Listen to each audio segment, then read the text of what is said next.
Hello friends, मोनोटोगल academy में आपका स्वागत है। तो जो आज की हमारी वीडियो है इलेक्ट्रोफोरेसिस। इलेक्ट्रोफोरेसिस के अंदर हम उसके की कॉन्सेप्ट जो पढ़ने वाले हैं वो हमारा जनरल प्रिंसिपल है। इलेक्ट्रोफोरेसिस का हम जनरल प्रिंसिपल पढ़ेंगे। फैक्टर्स अफेक्टिंग ऑफ इलेक्ट्रोफोरेसिस, जो इलेक्ट्रोफोरेसिस जो प्रोसेस होता है उसके अंदर कौन कौन से फैक्टर अफेक्ट करते हैं उसके बारे में पढ़ने वाले हैं। टाइप्स ऑफ इलेक्ट्रोफोरेसिस, कितने टाइप्स के इलेक्ट्रोफोरेसिस होते हैं उसके बारे में भी डिस्कस करेंगे। एंड जेल इलेक्ट्रोफोरेसिस भी पढ़ेंगे एंड उसके एप्लीकेशंस भी इस वीडियो के अंदर हम पढ़ने वाले हैं। सो फ्रेंड्स, अगर वीडियो आपको अगर अच्छी लगे तो इसे लाइक कीजिएगा, अपने फ्रेंड्स को शेयर करना है, सब्सक्राइब करना मत भूलिएगा क्योंकि न्यू वीडियो की अपडेशन आपको सब्सक्राइब करने के बाद ही मिलती है। सो देर न करते हुए फ्रेंड्स स्टार्ट करते हैं वीडियो को। सबसे पहले हम पढ़ने वाले हैं general principle. So basically friend, general principle हमारा है क्या? जो हमारा इलेक्ट्रोफोरेसिस है basically differential movement of migration of charge molecules जो ions in solution which response to the electrical current. So इसके अंदर क्या है कि जो मूवमेंट है, माइग्रेशन का मतलब समझते हैं, जब उसमें इलेक्ट्रिक फील्ड होता है उसमें जो माइग्रेशन होती है, माइग्रेशन हो रही होती है, उससे क्या होता है जो मॉलिक्यूल्स जो आयंस प्रेजेंट होते हैं सॉल्यूशन के अंदर वो मूवमेंट करना स्टार्ट कर देते हैं। सपोज कीजिए पॉजिटिव और नेगेटिव आयंस है। पॉजिटिव और नेगेटिव आयंस क्या होंगे? माइग्रेट करना स्टार्ट कर देंगे। वो क्या करेंगे? मूवमेंट करना स्टार्ट कर देंगे, जिससे क्या होगा वो दोनों आपस में डिवाइड हो जाएंगे। ठीक है। So separation of molecules according to size and और चार्ज। तो अकॉर्डिंग टू साइज और चार्ज जो मॉलिक्यूल्स हैं वो क्या होते हैं? सेपरेट हो जाते हैं। ठीक है। अब जो बड़ी साइज होगी वो बाद में सेपरेट होगी, जो छोटी साइज होगी वो पहले ही सेपरेट होती चली जाएगी। तो क्या है, ये साइज के अकॉर्डिंग भी सेपरेट होती है और चार्ज के अकॉर्डिंग भी सेपरेट होती है। ठीक है। Negatively charge molecules anions will be attached towards anode. ये क्या होता है? जहां पे एनोड और कैथोड होता है वहां पे प्रेजेंट। ठीक है। जो एनोड होता है उससे अपोजिट जो कौन से होंगे? नेगेटिव चार्ज वाले मॉलिक्यूल्स क्या होंगे? अटैच होंगे। ठीक है। और जो पॉजिटिव चार्ज होंगे मॉलिक्यूल्स वो कैथोड रोड होगा उसके टुवर्ड्स में होंगे यानी। ठीक है। सो यहाँ पर आप एक डायग्राम देख सकते हैं कैथोड और एनोड का। तो देख सकते हैं इधर एनोड लगा हुआ है, एनोड की तरफ कौन सा चार्ज आ रहा है? Negative charge. ठीक है। और कैथोड की तरफ कौन सा आ रहा है? Positive charge. तो जैसा कि मैंने आपको बताया जो नेगेटिव चार्ज है वो क्या होगा? टुवर्ड्स एनोड होगा। जो नेगेटिव चार्ज है वो एनायन जो होंगे, नेगेटिव चार्ज एनायन होंगे वो एनोड के टुवर्ड्स होंगे, अटैच होंगे। और जो कैथोड होंगे उसमें क्या होंगे? जो पॉजिटिव चार्ज होंगे वो उसके टुवर्ड्स होंगे, कैथोड के। ठीक है। एनोड क्या होते हैं? पॉजिटिव होते हैं और कैथोड होते हैं जो नेगेटिव होते हैं। तो ये चार्जेस क्या होते हैं? मूवमेंट करते हैं at the time of electrophoresis. जो मूवमेंट होती है उसमें जो माइग्रेशन होती है उसके अकॉर्डिंग ये क्या करते हैं? मूव करते हैं। अब फ्रेंड्स इसमें बेसिक कॉन्सेप्ट है हमारा। बेसिक कॉन्सेप्ट क्या है इसके अंदर? Rate of migration depends on, जो रेट ऑफ माइग्रेशन है, जिस रेट पर माइग्रेशन हो रहा है चार्ज पार्टिकल्स का, वो किस रेट पे डिपेंडेंट है हम उसके बारे में पढ़ने वाले हैं। मॉलिक्यूलर चार्ज, नेट चार्ज पे डिपेंडेंट है। ठीक है। मॉलिक्यूलर शेप एंड साइज पे भी डिपेंडेंट है। Strength of electrical field, electrical field की स्ट्रेंथ कितनी है उस पर भी डिपेंड करता है। एंड आयनिक स्ट्रेंथ कितनी है, विस्कोसिटी कितनी है, टेम्परेचर कितना है मीडियम का। सो मीडियम का जो टेम्परेचर, उसका आयनिक स्ट्रेंथ, उसकी विस्कोसिटी, जितना विस्कस होगा उतना ही स्लो होगा। और जितना टेम्परेचर का भी मेंटेन रखना बहुत जरूरी है उसके अंदर, क्योंकि जेल इलेक्ट्रोफोरेसिस जो है अपना एक पर्टिकुलर टेम्परेचर पे ही माइग्रेशन करता है और वो जो इलेक्ट्रोफोरेसिस का प्रोसेस है वो पूरा होता है। ठीक है। Electrophoretic theory, the rate of migration of the molecules, the rate of migration of molecules किसके तरह? V equal to EQ upon में F। सो यहाँ पर हमारा V क्या है? मॉलिक्यूल विस्कोसिटी है। E क्या है? हमारा इलेक्ट्रिक फील्ड स्ट्रेंथ है। Q हमारा मॉलिक्यूलर चार्ज है एंड F हमारा फ्रिक्शन कोफिशिएंट ऑफ मॉलिक्यूल्स है। सो यहाँ पर एक फॉर्मूला बनाया, इक्वेशन बनाई हुई है, V equal to EQ upon में F। सो यहाँ पर दिए हुए हैं V क्या है, E क्या है, Q क्या है और F क्या है। ठीक है। So from above equation molecules move through gel based on charge of friction ratio. So क्या है, जो अबव इक्वेशन जो मॉलिक्यूल्स हैं वो किस बेस पे चार्ज करते हैं? वो फ्रिक्शन रेशियो पे बेस्ड होते हैं। ठीक है। Since friction is based primarily upon mass, molecules migration based on upon charge to mass ratio. So जो फ्रिक्शन बेस्ड है बेसिकली प्राइमरली उसके मास पे, कितना मॉलिक्यूल्स उसके मास है और माइग्रेशन हो रही है उस बेस्ड पर ये मास रेशियो हमारा वर्क करता है। सो अब हमारा है electric field. Electric current is carried by buffer. Buffer keep the pH and change surrounding analyte constant. So analyte constant क्या करता है, चेंज कर देता है ये जिसके सराउंड में होता है, उसका पीएच, उसका चार्ज जो है बफर चेंज कर देता है। So effect of the electric field on the sample. अब इलेक्ट्रिक फील्ड का सैंपल पे क्या इफेक्ट पड़ता है? So in electrophoresis either current, voltage और power is always held constant. So क्या है, जो इलेक्ट्रोफोरेसिस है वो क्या करता है, हेल्ड करता है करंट, वोल्टेज एंड पावर को हेल्ड करता है। And higher voltage causes greater migration speed. अगर आप हाई वोल्टेज दे रहे हैं इलेक्ट्रोफोरेसिस के प्रोसेस में तो माइग्रेशन बहुत ज्यादा स्पीड में होने लगता है, ठीक है। So also leads to generation of heat. तो क्या होगा, ये क्या करेगा, हीट जनरेट करना स्टार्ट कर देगा। अगर आप हाई वोल्टेज दे रहे हैं, माइग्रेशन स्पीड में हो रहा है, तो ये क्या करेगा, हीट करना स्टार्ट कर देगा। फ्रेंड्स, अगर हीट करना स्टार्ट कर रहे हैं तो इससे काफी ज्यादा इफेक्ट पड़ सकते हैं। क्या क्या इफेक्ट पड़ सकता है, may degenerate, denature protein samples and destroy gel matrix. ये क्या होगा, प्रोटीन्स जो होंगे डीनेचर हो जाएंगे तो हमारा किसी काम का नहीं रहेगा, और जो प्रोटीन मैट्रिक्स है जहां पर वो प्रोसेस हो रहा है जेल इलेक्ट्रोफोरेसिस, वो भी क्या होगा, डिस्ट्रॉय हो जाएगा। तो फिर उसका कोई प्रोसेस का कोई बेनिफिट है ही नहीं। So also mix sample through convection of buffer. So क्या होगा, यहाँ पर जो है हमारा लॉसी लॉस हो रहा है। अगर हम रेट ऑफ माइग्रेशन बढ़ा रहे हैं, जनरेट ज़्यादा बढ़ा रहे हैं, तो इससे क्या होगा, उसकी स्पीड बढ़ रही है। उसकी स्पीड बढ़ने से क्या हो रहा है, उसमें हीट जनरेट हो रहा है। हीट जनरेट होने से क्या हो रहा है, हमारे जो प्रोटीन है वो डीनेचर हो रहे हैं, मैट्रिक्स जो है डिस्ट्रॉय हो रहे हैं। तो ये हमारे लिए बहुत ही ज़्यादा इफेक्टिव है। तो हमें क्या करना है, अपने इलेक्ट्रिक फील्ड को जो हमें हायर वोल्टेज दे रहा है उसे नॉर्मल वोल्टेज देना है, उसको नॉर्मल माइग्रेशन पे रखना है और ज्यादा हीट नहीं करवाना जिससे हमारा नुकसान हो जाए, ठीक है। अब हमारा net charge and pH. Net charge क्या है और पीएच क्या है? The net charge of the molecule is determined by the pH of the medium. So जो नेट चार्ज है वो किससे डिटरमाइन करते हैं हम, जो वहां पर मीडियम का जो पीएच है उसे डिटरमाइन करते हैं। जो proteins are amphoteric in nature. Proteins का नेचर कैसा होता है, एम्फोट्रिक होता है, and contain both acidic and basic residues. So क्या है, जो हमारा प्रोटीन है उसका नेचर कैसा होगा, एसिडिक एंड बेसिक दोनों टाइप्स के होते हैं।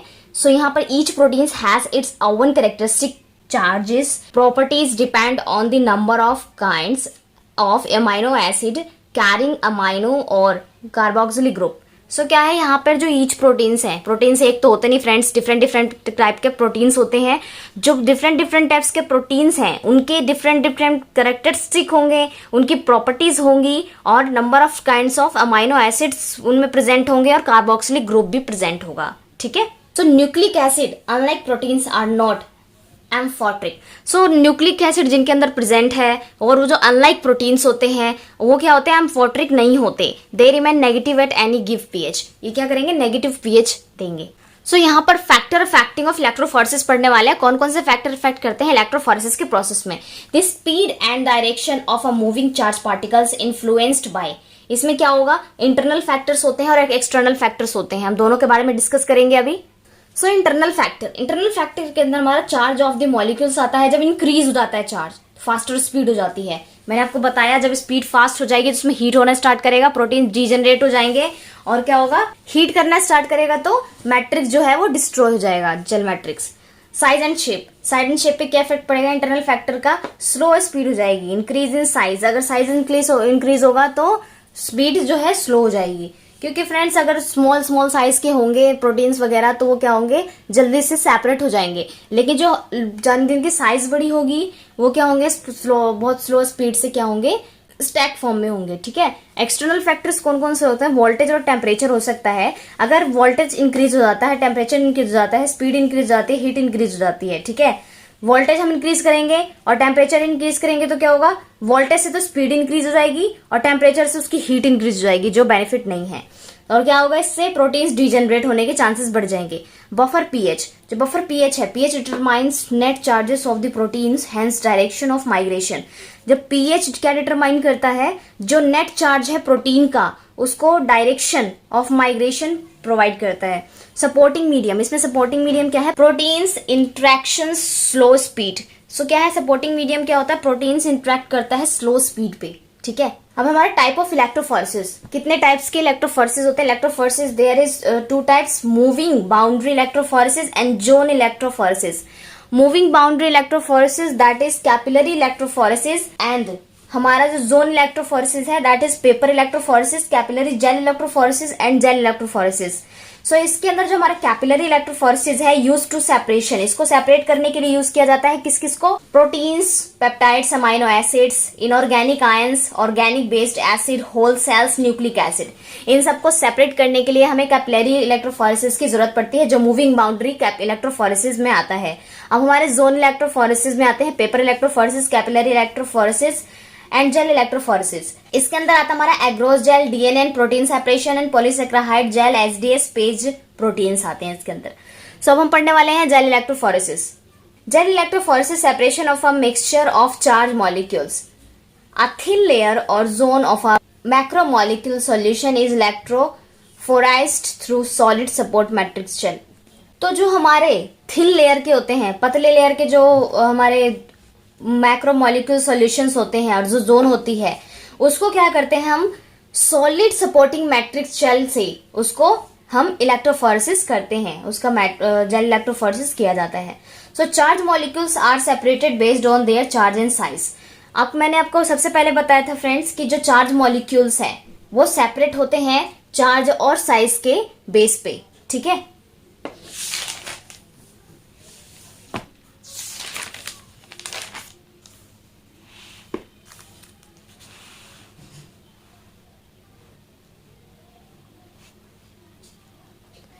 अब हमारा separation based on size, size के बेस पे हम सेपरेट कैसे कर सकते हैं। Porous gel matrix act as a sieve of the separation the molecules.